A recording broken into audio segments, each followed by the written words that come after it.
It was 12:03 a.m. when my phone rang. A voice on the other end changed everything. The life I thought I knew, the woman I trusted with my heart, all shattered in an instant. You won't believe what I found out about my own wife and how karma finally caught up. Before we dive in, hit like, share, and subscribe. This story will blow your mind, and you'll want everyone to hear it. I always thought life had a way of giving you exactly what you deserved. Or at least, that's what I told myself every morning as I brewed my coffee and watched the sunlight spill through our kitchen window.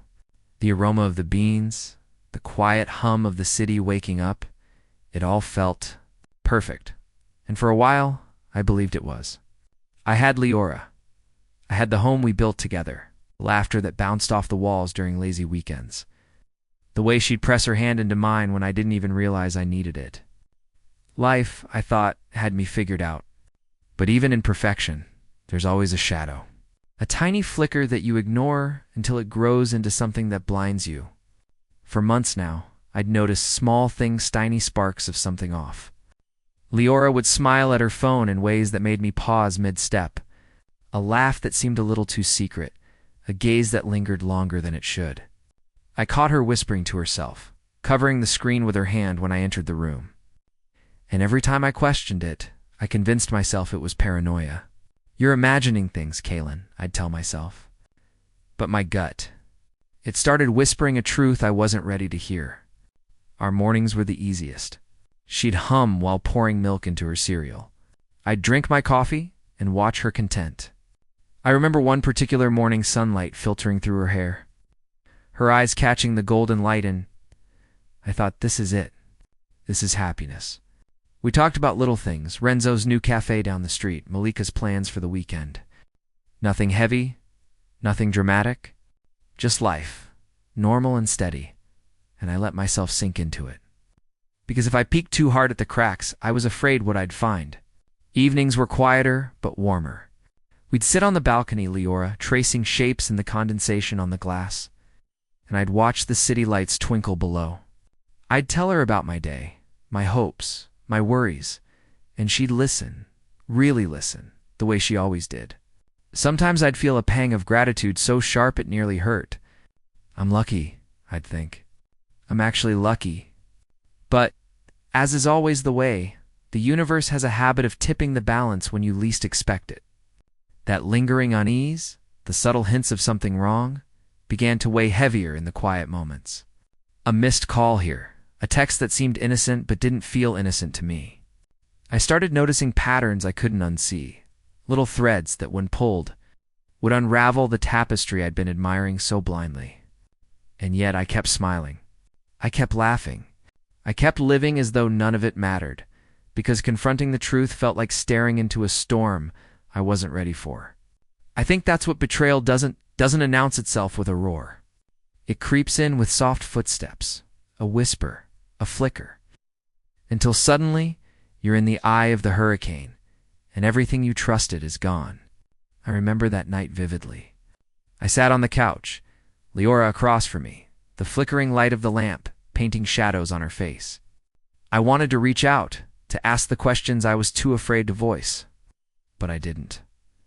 Instead, I watched her laugh at something on her phone, and I felt a tight knot form in my chest. That knot was the first warning, the first taste of the storm to come. It was subtle, insidious, and I had no idea how violently it was about to hit. Life felt perfect, safe, untouchable, and I believed it because I wanted to believe it. But deep down, I knew something was coming, something that would shatter the calm I'd been so foolishly clinging to. It was 12:03 a.m. when the phone rang. The kind of ring that pierces through silence, sharp and urgent, waking a part of you that thought it could sleep safely. I almost didn't answer. Maybe I knew deep down that this call would change everything. But instinct won, and I pressed the green button. Mr. Stroud. The voice on the other end was calm, professional, but there was an edge beneath it, like steel wrapped in velvet. This is Officer Dahmer. I'm calling from the Central Precinct. We need you to come down. Immediately, my heart stuttered. What's happened? My voice was shaky, betraying the fear I tried to hide even from myself. I can't discuss details over the phone. Please come as soon as you can. The line went dead. And just like that, the world I thought I knew tilted. My chest felt tight, my legs weak. I looked over at Leora, still asleep on our bed, unaware that in mere minutes, the life we had meticulously built would start to unravel. I tried to breathe, tried to make sense of it, but my mind was already racing ahead, imagining every possible scenario. Was it an accident? Had someone broken into the house? Or worse, had it always been something I couldn't see? Something I couldn't have imagined in my worst nightmares. I grabbed my coat, my keys, my sanity, all trembling with every step. The city streets were empty, silent except for the distant hum of a lone taxi. The kind of silence that presses against your ears, making every thought feel louder, heavier. I kept asking myself, why now? But there was no answer, only that hollow, sinking feeling in my gut. When I reached the precinct, Officer Dalmar led me into a small, stark room. The fluorescent lights buzzed overhead. He gestured to a chair. Sit. I sat, hands trembling, trying to appear composed. But inside, I was unraveling. And then he said it. Mr. Stroud, your wife Leora, she's involved in something serious. Something that goes far beyond what you know. We've been tracking her activities, and his voice faltered, just slightly. But that pause was enough to shatter me. I felt my throat tighten. What? What do you mean? Her name has come up in multiple reports. There's more than just a personal matter. Legal implications. You need to know the truth. It was like the air had been ripped out of the room. My thoughts spun faster than I could catch them. Betrayal, lies, secrets. I had always trusted her implicitly. Every laugh, every touch, every whispered, I love you. Was it all fake? I tried to picture her Leora, smiling innocently, brushing her hair back, leaning close as she whispered, everything will be okay. Then suddenly that image felt like a cruel joke. The warmth, the laughter, the life we built, it felt like sand slipping through my fingers, impossible to grasp. Then came the questions I couldn't stop myself from asking. Who else knows?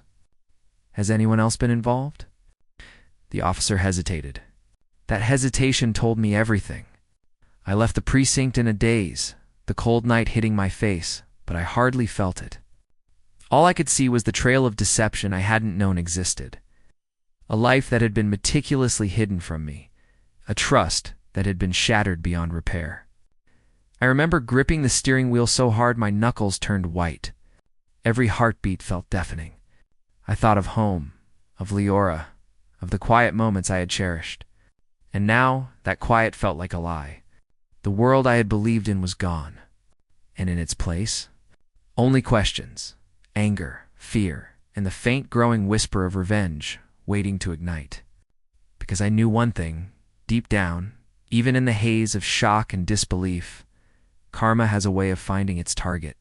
And tonight, it had already begun. The next few days blurred into a haze of questions I couldn't silence. Every thought circled back to her Leora. Every laugh. Every tender touch. Every word of love she had whispered felt tainted now, like honey laced with poison. I tried to focus on work, on the normal rhythm of life, but my mind refused. It demanded answers, demanded justice, demanded truth. I started small, cautiously. A glance at her phone while she left the room. A scroll through emails I had once promised I would never invade. Each click, each hidden message, revealed fragments of a life I hadn't known. And with each fragment, the image of Leora that I had cherished crumbled a little more. There was Renzo, a name I'd never heard her mention. Texts filled with intimate jokes, shared secrets, and a familiarity that made my stomach twist. A cafe meeting at midnight, a laugh shared that I wasn't invited to. And beneath it all, the constant reassurances, don't worry, he'll never know. I should have felt relief that I had proof. But instead rage coursed through me, red-hot and unrelenting. I confronted her that night. I remember the moment as clearly as if it were carved into my memory. I stood in the kitchen, my hands trembling not from fear, but from the anger I could barely contain. "Leora, we need to talk." My voice was low, deliberate, but it shook despite my effort. She looked up, eyes wide, a false innocence plastered on her face. "About what?" I slammed my hand onto the counter. The sound echoed through the apartment, sharp and accusing. "Don't play games with me. I know about Renzo. I know about the messages, the lies, everything. Just tell me the truth." For a moment, there was silence. Then the mask slipped. I saw the flicker of guilt, the panic that no smile could hide. "Kaylin," she started, but I cut her off. "You don't get to start sentences. You don't get to explain. You've broken everything. I trusted you. I loved you." My voice cracked, a mixture of grief and fury. I could feel the weight of every moment we had shared, now twisted into betrayal. She tried to speak, to beg, to explain, but the words were empty. And in that silence, I realized something terrifying and beautiful at once. I could no longer be a passive witness. The scales had tipped. Karma had already begun its work, but I could steer it. I spent the following nights piecing together the extent of her deception. Every friend who had turned a blind eye, every lie she had spun to protect her secret, it all surfaced. Malika Tavian people I thought were part of our life, they had been complicit in silence, and that silence was poison. Anger became clarity. I wasn't just hurt, I was awake. I began planning, subtly, carefully. Not out of malice for the sake of cruelty, but because betrayal demands acknowledgement. Every secret meeting I exposed, every text I documented, every truth I revealed, it felt like a reckoning in slow motion. And yet, even in my pursuit of truth, I felt the hollow ache of heartbreak. The life I had imagined, the family, the love, the comfort, it was gone. It's replaced by a sharper, colder awareness that trust is fragile, and when broken, it leaves wounds that burn. By the end of that week, I had a map of her lies, a chronology of her deceit, and a resolve that had replaced the numbness that had gripped me. I knew the confrontation that awaited her would not be quiet. I knew it would sting. Would finally understand the weight of what she had done. And for the first time since the call, a small spark of satisfaction flickered in my chest. Not joy never that, but a promise. Betrayal does not go unanswered. Karma does not forget. And tonight, I would begin to repay the debts she thought would remain hidden forever. The air in the apartment felt heavier that night, thick with the weight of secrets waiting to be exposed. I had spent days piecing together Leora's lies, mapping every betrayal like a cartographer of deceit, and now I was ready, not with blind rage, not with mindless anger, but with deliberate, quiet precision. Karma doesn't need my hands, it only needs the truth to find its way, but I could make sure she felt its touch personally. I started small, subtle. It's a message left open on her laptop, just long enough for her to see it when she returned from her late-night outing. A forgotten note tucked into her bag that revealed her collusion with Renzo. Every tiny revelation was a sting, a reminder that she could no longer hide behind charm or lies. I watched her carefully, measuring reactions, noting guilt, panic, and the faint glimmer of fear she had never known. That fear was intoxicating, and I had to remind myself to stay controlled. I didn't want to ruin her life for cruelty's sake. Kai wanted the weight of betrayal to land exactly where it should. I began inviting friends she thought were loyal. To her, quietly revealing pieces of her deceit, letting them connect the dots themselves. Each realization that crossed their faces was a victory, each whispered acknowledgement a tiny echo of justice. When I finally confronted her directly, it was nothing like before. No pleading, no desperate explanations. Just the cold, measured truth laid bare. I had every message, every lie, every hidden meeting documented. "Do you see now?" I asked, voice calm, almost serene. "Do you understand what your choices have cost you?" Her eyes widened, not in denial, but in recognition. She had always believed that I would stay, that I would forgive without question. She didn't understand the power of truth, of evidence, of patience. The storm I had felt building inside me was no longer just anger, it had become clarity. She had underestimated me, underestimated the inevitability of karma, and now she was facing it head-on. The moments of exposure were sharp, almost surgical. Friends she had lied to confronted her. Her lover found out in ways she hadn't anticipated. And every reaction was a mirror reflecting the gravity of her actions. Anger flashed, denial flared, tears fell, but nothing could undo the path she had carved for herself. And I watched, not with malice, but with the quiet satisfaction of someone who has witnessed balance restored. I felt a strange mixture of sorrow and relief. Sorrow for the life I had thought I had, for the trust that was broken beyond repair. Relief that the truth had finally surfaced, that the betrayal was no longer hidden behind smiles and excuses. Karma had arrived not with fire or violence, but with precision and inevitability. It had caught her in the web she had spun, leaving her exposed, accountable, and powerless. As I walked away from the final confrontation, the city lights outside reflected a new reality. I wasn't vengeful, I was free. Free from deception, free from lies, free from the weight of trust that had been so carelessly broken. The path ahead was mine to reclaim, and the lessons of betrayal and justice burned brightly in my mind. That night, I sat alone, letting the quiet wash over me. No triumphal laughter, no celebratory gestures, just the simple, undeniable fact that balance had returned.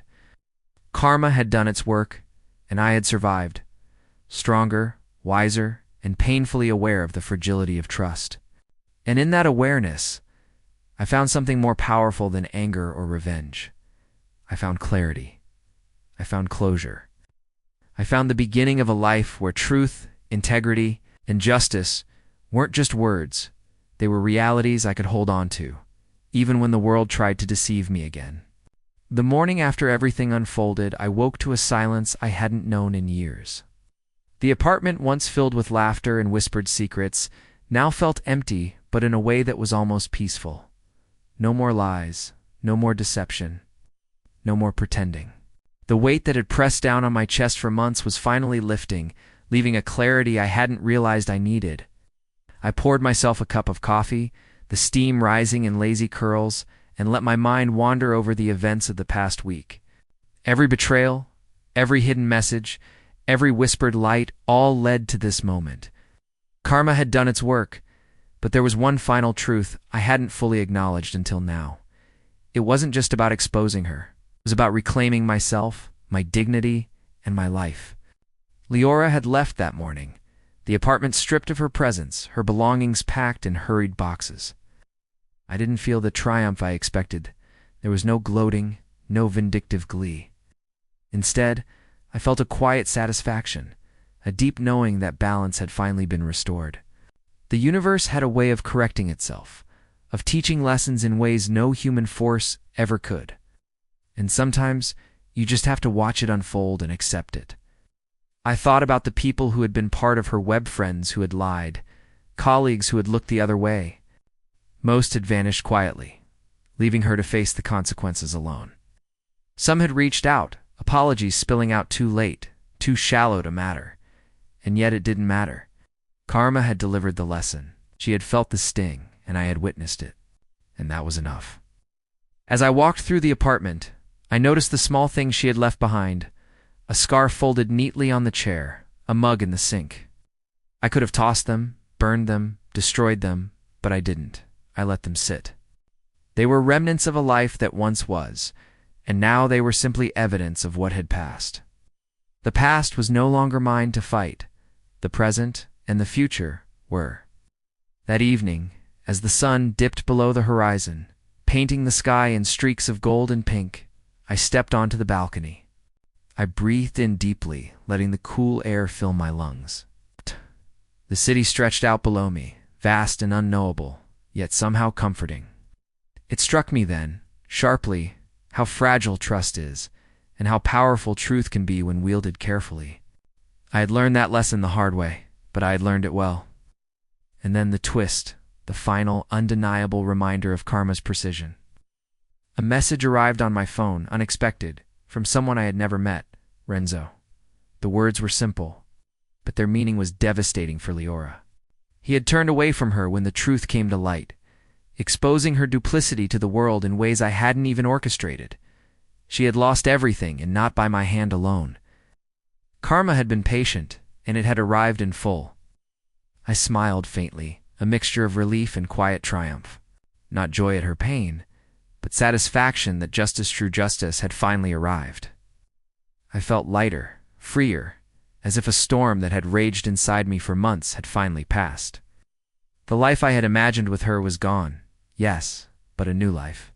Awaited one built on honesty, awareness, and the knowledge that I could survive even the deepest betrayal. As night settled over the city, I reflected on everything the trust broken, the lies uncovered, the revenge tempered by patience. I had walked through fire and emerged not burned, but strengthened. Karma had done its part. I had done mine. And finally, for the first time in months, I felt whole again.